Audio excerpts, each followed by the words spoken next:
Dear economic students, welcome to EPR Education.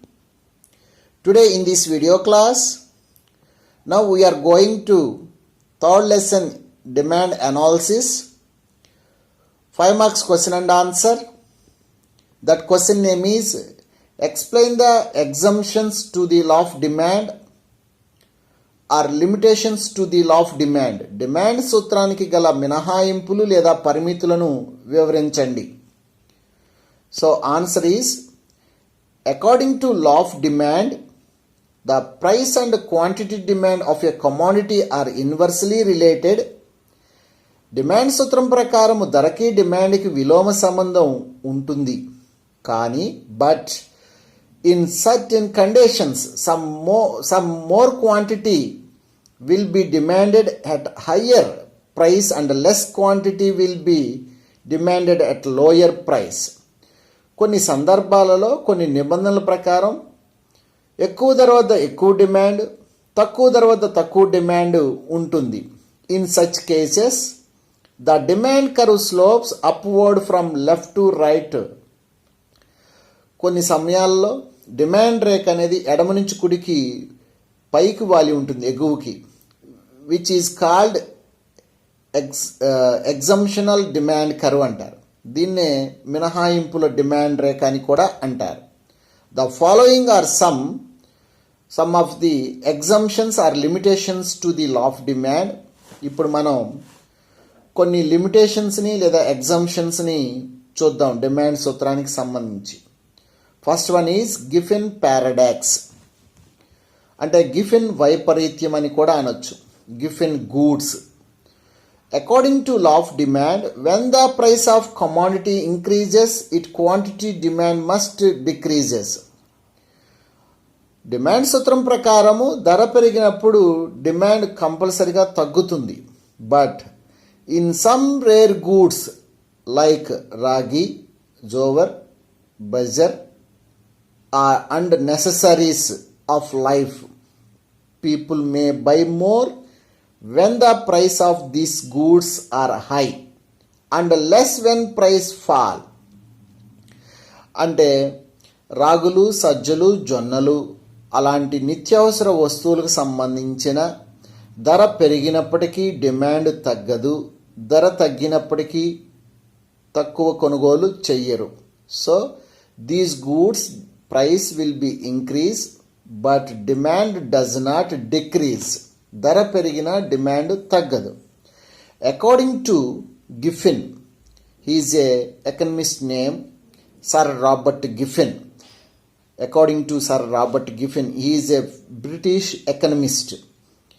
According to Giffin, these goods are considered inferior from the point of view of the consumers. అంటే inferior goods consumers విషయంలో, అంటే పేదవారు వినియోగించే తక్కువ రకం వస్తువుల విషయంలో ఇలా జరుగుతుంది. ఈ పారాడాక్స్ లాగా జరుగుతుంది. This type of situation was first discovered by British economist sir Robert Giffen between 1837 to 1910. 1837-1910 మధ్యకాలంలో British economist sir Robert Giffen ఇలాంటి సిచ్యువేషన్ గురించి ఫస్ట్ రీసెర్చ్ చేయడం జరిగింది. So goods of this type of known as Giffen goods.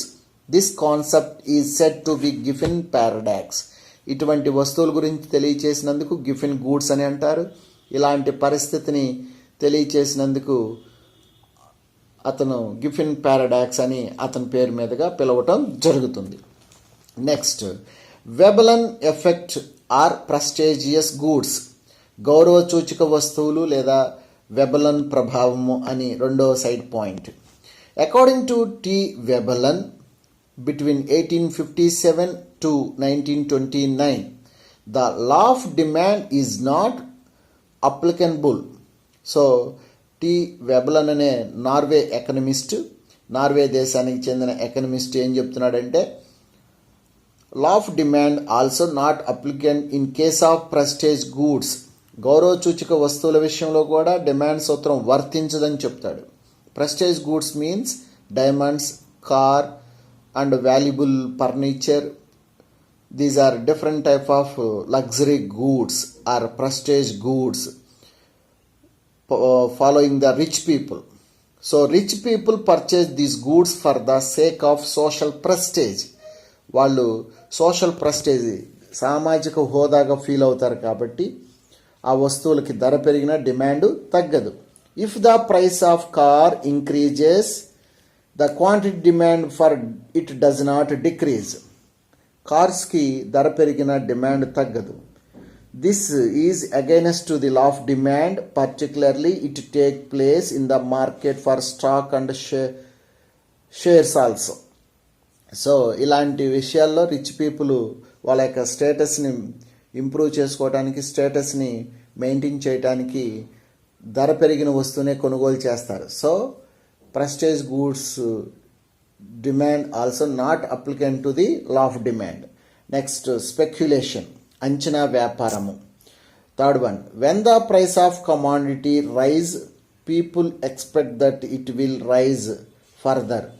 అంటే ప్రజలు ఒక వస్తువుకి ధర పెరిగినప్పుడు ఇంకా ధర పెరుగుతుందని ఎక్స్పెక్ట్ చేస్తారు కాబట్టి they by more of it. ఎక్కువ పరిమాణంలో కొనుగోలు చేస్తూనే ఉంటారు ధర పెరుగుతున్నప్పటికీ కూడా. Similarly the price of a commodity decreases people expect that it will fall further and they by less of it. So ధర తగ్గుతున్నట్లయితే ఇంకా ధర తగ్గుతుందనే భావంతో తక్కువ కొనుగోలు చేస్తారు. Particularly it takes place in the market for stock and shares. So ఎక్కడంటే stock మార్కెట్లో shares కొనుగోలు అమ్మకాలు అనేవి ధర పెరుగుదలను బట్టి ధర తగ్గుదలను బట్టి ఉంటాయి. So this is also against of law of demand. Next last one is illusion, అంటే భ్రమ. కన్జ్యూమర్స్కి భ్రమ ఉంటుందన్నమాట. Sometimes consumers feel that high price goods will have a better quality than a low price goods. అంటే తక్కువ ధర ఉన్న వస్తువులతో పోల్చినప్పుడు ఎక్కువ ధర ఉన్న వస్తువు క్వాలిటీగా ఫీల్ అవుతారు కొన్ని సమయాల్లో వినియోగదారులు. For example farmers purchase the fertilizers, pesticides goods. So farmers also illusion, అంటే farmer also feel the high price goods is called quality goods. వాళ్ళు క్వాలిటీ గూడ్స్గా భ్రమలో ఉంటారన్నమాట. అంటే నాణ్యత కలిగిన, ఎక్కువ ధర ఉన్న వస్తువు, నాణ్యత కలిగిన వస్తువు అని ఎక్కువ కొనుగోలు చేస్తారు. If the price of such goods fall they feel that its quality also decrease and they do not buy. So ధర తగ్గినప్పుడు అవి క్వాలిటీ వస్తువులు కాదని కొనుగోలు చేయరు. This is against to the law of demand. So ఇది కూడా లా ఆఫ్ డిమాండ్కి వర్తించదు. So these are different type of conditions are rare cases also not applicant to the law of demand. ఇవన్నీ కూడా మినహాయింపులు, ఇవన్నీ వర్తించవు. At the same time emergency situations also not applicant to the law of demand. So these are different type of exemptions or limitations to the law of demand. So answer is finished. Dear students, please carefully, this is very important question for final exams. So more update subject videos, please subscribe the EPR Education.